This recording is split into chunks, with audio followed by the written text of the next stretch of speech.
We dreamed of creating the world's strongest Pokemon. And we succeeded.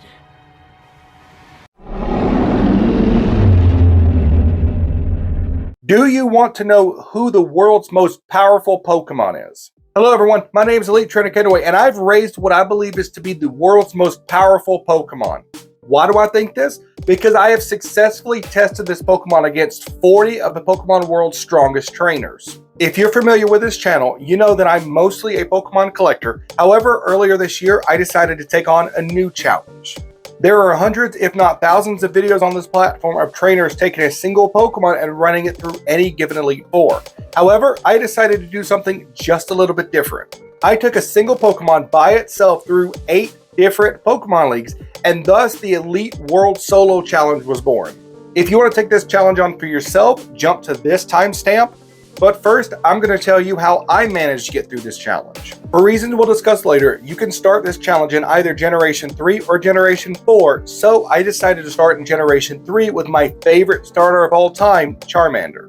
When gearing up for this challenge, I decided I wanted to pay homage to the artist who designed Charmander, Charmeleon, and Charizard, and my research led me to an artist named Atsuko Nishida. Atsuko Nishida was a designer at Game Freak who not only designed Charmander, Charmeleon, and Charizard, but also Bulbasaur, Squirtle, Wartortle, Pikachu, Raichu, Zoroark, Espeon, and Umbreon, as well as 445 different Pokemon cards. This artist has created some of the most iconic characters in the world. So, as I booted up my friend Dylan's copy of Leaf Green, I soft reset about a dozen or so times until I finally got a female Charmander, which I respectfully named Atsuko. Well, actually I named her Atsuko N, but we dropped the N once we got into Lavender Town. Since Atsuko's first challenge was going to be to solo the Indigo Elite Four, we decided to go ahead and solo all 8 gyms in Kanto as a warm-up.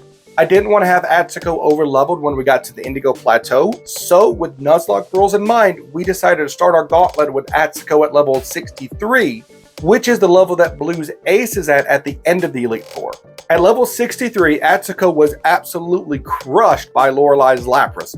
Full stop. We couldn't even get past the first hurdle. So we tried it again at level 64, and 65, and 66, and 67, and 68, and 69. Nice. But it wasn't until level 70 that we were actually strong enough to get past Lapras. Once we got past Lorelei's Lapras, we used a lot of max potions and full restores to stall out her Slowbro. But eventually we did get past Lorelei. Once we got past Lorelei, Bruno and Agatha were very easy to dispatch. Oddly enough, it was Aerodactyl who was the biggest threat on Lance's team, but once we got past Aerodactyl, the rest of Lance's dragons fell easily.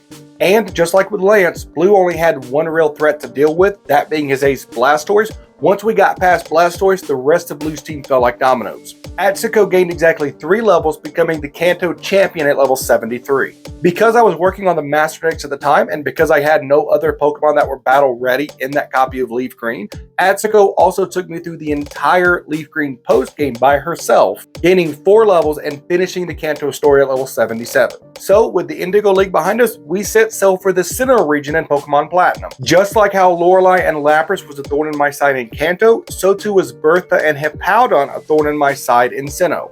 We were stalled over and over and over again by Bertha's Whiscash and her Hippowdon, so we decided that some level grinding was necessary. After several dozen failed attempts, Atsuko finally managed to break through Bertha's defenses at level 82.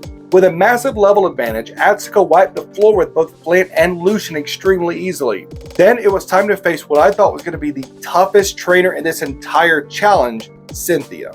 As it turns out, not only was Cynthia not the biggest threat in this entire challenge, Cynthia wasn't even the biggest threat in Sinnoh. Her Gastrodon and Melodic were both tough Pokemon to get past, but at no point did I ever feel like we were actually on the verge of losing to Cynthia. Atsuko entered the Sinnoh region at level 73, and after a ton of failed attempts and a ton of XP grinding, became champion of the Sinnoh region at level 87. After a fun little minigame, it was time to take on the Unova Elite Four. Thankfully for this leg of the gauntlet, no XP grinding was necessary. We walked out of the Sinnoh League and walked immediately into the Unova League. Chantal was an easy enough opponent, and since we had a type advantage over Marshall, that made that battle a breeze. Atsuko managed to take down both Caitlyn and Grimsley's teams with no issue. As a matter of fact, not only did we not use any potions during any of these 4 battles, but Atsuko didn't even take any damage during Caitlyn's battle. So, needless to say, we were pretty confident when it was time to head upstairs and take on N. Unfortunately, we forgot that the game makes you catch Zekrom and forces you to use Zekrom at the start of your battle with N. Since we couldn't knock out Zekrom, I decided to just throw a Master Ball at it to keep Atsuko from gaining any damage, and I fittingly nicknamed Zekrom not Charizard. Now, the game makes you start with your Box Heart Legendary in the fight against N, so in order to not ruin our solo run, I immediately withdrew not Charizard and brought out Atsuko in the first turn. This actually put Atsuko at a disadvantage, but thankfully Atsuko was strong enough to absolutely tank Reshiram's Fusion Flare, and we nearly got a one-hit KO using Dragon Claw. N used a full restore, but 2 turns later, Reshiram was gone, and Caracosta did the most damage out of any of N's Pokemon, but the rest of N's Pokemon went down fairly easily. And with that, Atsuko gained yet another accolade, becoming champion of the Unova region at level 89. For some reason, Unova is the only region that doesn't give your Pokemon a ribbon once it beats the Elite Four, so hopefully they'll fix that in the inevitable Black and White 3. So with the Unova League out of the way, it was time to move on to Kalos. For the Kalos League, it made sense to use Charizard X as a held item because giving Atsuko the Dragon type would help it tank Cybold's water attacks and Malva's fire attacks. Even with the power of Mega Evolution to help us, it still took a lot of potions to finally bring down Cybold's team. But once we did, the rest of the Elite Four was easy. Atsuko X viciously ripped through all of Drazen's dragons, and even though Wickstrom kept using full restore on his Probopass to delay the inevitable, he went down just like everyone else. Malva and Diantha predictably had nothing that could harm Atsuko, so with that we walked into Kalos at level 89 and walked out level 92 as champions. So we walked into the Hoenn League. Atsuko X made her way through Sydney, which was a good bit of a challenge, but Phoebe, Glacia, and Drake all went down without putting up much of a fight. Stevens cradily confused Atsuko, which made the Armaldo fight really nasty, but thankfully she shook it off before Metagross came out. Then, the champion of the Hoenn region, Steven, went through all the pageantry to Mega Evolve its Metagross, only for Atsuko X to hand it a one-hit KO knockout. You got knocked the fuck out! Atsuko walked into the Hoenn League at level 92 and walked out a level 95 champion. So up until this point, we made sure to take on the pre-game Elite Four in every single game because I honestly didn't think we were strong enough to take on the post-game iterations of each Elite Four. But at this point, we were level 95 and we had the confidence that we could take on anything. So we walked into the Alolan post-game Elite Four and absolutely wiped the floor with Mullane's team. So with all the confidence in the world, I kicked down the door to Olivia Stadium, walked right up to her, looked her dead in the eye with no fear, threw out Atsuko, and we got crushed. You got knocked the fuck out, man! Payback's a motherfucker, ain't it? Over and over and over again, nearly 20 times, we failed to get past Atsuko's Lycanroc. And the one time we did get past her Lycanroc, we got crushed by Gigalith. Just a one-hit KO every single time we challenged her. Ooh, that's what I'm talking about. There was just nothing we could do to get past Olivia's rock Pokemon. Olivia was the single hardest challenge to face at this point, and I had no idea what else to do. So I did the only thing I could do. Atsuko was level 96, and I had exactly 4 rare candies in my bag. So gave her the rare candies, boosted her up to level 100, and tried again. Over and over and over again, no matter what we tried, Lycanroc and Gigalith just kept knocking us out over and over and over again. Damn! We had reached level 100. Atsuko had no other way of boosting her power. But then I remembered, the Ultra Games had Mega Evolution. So Atsuko and I hunted down the Charizard and I X together, and Atsuko was able to take on her Mega Evolution form one last glorious time. Without the flying type weighing us down, Atsuko X and I were able to destroy Mullane, Olivia, Acerola, and Kahili, and we managed to crush Hal's chances of ever dethroning us as champion. And just like that, Atsuko is now the champion of the Alola region. With 6 Pokemon Leagues now behind us, it's time to move on to the Galar region. In the Galar post-game tournament, we quickly dispatch Marnie and show her why she will never be as good as we are. Then we move on to Melanie, who I completely forgot had a Gigantamax Lapras. Thankfully, with the help of the Shell Bell, Atsuko was able to tank all 3 of Lapras's max geysers, and we outsped her to attack first on the 4th turn, defeating Melanie. After defeating Melanie, Bead was the last thing standing in our way between Atsuko and that sweet Galarian ribbon. So we quickly burned down all of Bead's Pokemon and showed him why no matter what he does, Chairman Rose will never love him. Then we move on to our final challenge, the Paldean League. Now, if you've played through Scarlet and Violet, you know that you can only take on the Elite Four in Paldea one time, and there is no post-game Elite Four. And at this point, Atsuko and I have already taken on 2 post-game Elite Fours, so I think you know what's going to happen next. But because we've underestimated our opponents many times during this challenge, Atsuko and I were not going to take any chances with the Paldean League. So we gathered a Shell Bell and 50 Dragon Terror Shards and headed off for the Paldean League.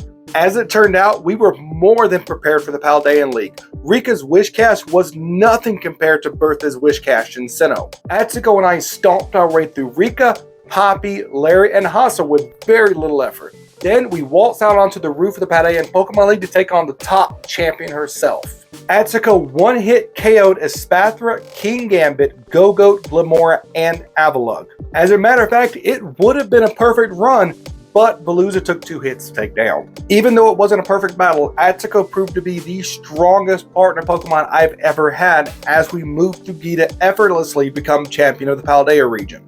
But because the fight with Gita did feel a little underwhelming, Atsuko and I decided to take on another challenge. Atsuko and I took on Penny, Nimona, and AI Professor Turo, and at this point it became clear that no one in Paldea could withstand Atsuko's firepower. After soloing the Indigo, Hoenn, Sinnoh, Unova, Kalos, Alola, Galar, and Paldean Pokemon Leagues, it became clear to me that Atsuko is the world's strongest Charizard. And I cannot wait till the Indigo Disc drops later this year so Atsuko and I can rip through the entire Blueberry Academy together. So, after hearing Atsuko's story, would you like to take this challenge on for yourself? Let's talk about that. This challenge has a very simple premise: to take one Pokemon and run it by itself through a Pokemon League, then move on to the next Pokemon League, and then the next Pokemon League, and then the next one until you get all the way to Paldea. Once you have run a single Pokemon through every single Pokemon League, you will have earned the right to call that Pokemon a World Champion. As I said earlier, you can either start this challenge in Generation 3 with Ruby, Sapphire, Emerald, Fire Red, Leaf Green, or you can start this challenge in Generation 4 with Diamond, Pearl, Platinum, Heart Gold, or Soul Silver. The reason for this is that the Indigo League can be challenged either from Kanto in Generation 3 or from Johto in Generation 4, but you only need to beat the Indigo League once. And if you're thinking about Let's Go Pikachu and Eevee, I want to remind you that no Pokemon from the 3DS can actually go into Let's Go Pikachu and Eevee. Because this challenge needs to be started in Generations 3 or 4, that means that no Pokemon from Generations 5, 6, 7, 8, or 9 can take on this challenge aside from cross-generation evolutions like Sylveon. As a matter of fact, on screen right now, you should be seeing a list of all the Pokemon family who can take on this challenge, unless I missed one or two. Really, it just boils down to what Pokemon are available in both Sword and Shield and Scarlet and Violet. So this list is going to change when the Indigo Disc DLC drops, likely next month, but for now, these are all the Pokemon that can take on this challenge. Couple things to keep in mind: your Pokemon need to finish the Kalos Elite Four before it can move on to Mega Ruby, Alpha Sapphire, or the Alolan games. Because once your Pokemon move into those games, it cannot go back to X and Y. Also, while I didn't mention BDSP earlier in this video, you can absolutely take on the Sinnoh League in BDSP instead of Diamond, Pearl, or Platinum. And I'm going to mention this one more time: you only need to beat the Indigo League once. So you can either beat the Indigo League in Fire Red, Leaf Green, or you can beat the Indigo League in Heart Gold, Soul Silver. But since the Indigo League covers both regions, it only technically needs to be beaten once. And last bit of advice: held items and potions are not only permissible for this challenge, they're encouraged. I don't think it's possible for you to complete this challenge without using any items whatsoever. So with all that being said, let me know, do you think you have what it takes to raise a Pokemon World Solo Champion? If you want to try this challenge out for yourself, document your progress, make a YouTube video about it, and then post the link to that video in the comments so I can go watch your video. Let's see if you have what it takes to raise a Pokemon strong enough to become an elite World Solo Champion. That's it for me, you guys. I hope you have a wonderful week. Don't forget to come back next week. We have something amazing planned for you guys. I'll be in the comments to answer any questions you have about this challenge. I hope you guys have a fantastic week, and I'll talk to you soon. Peace.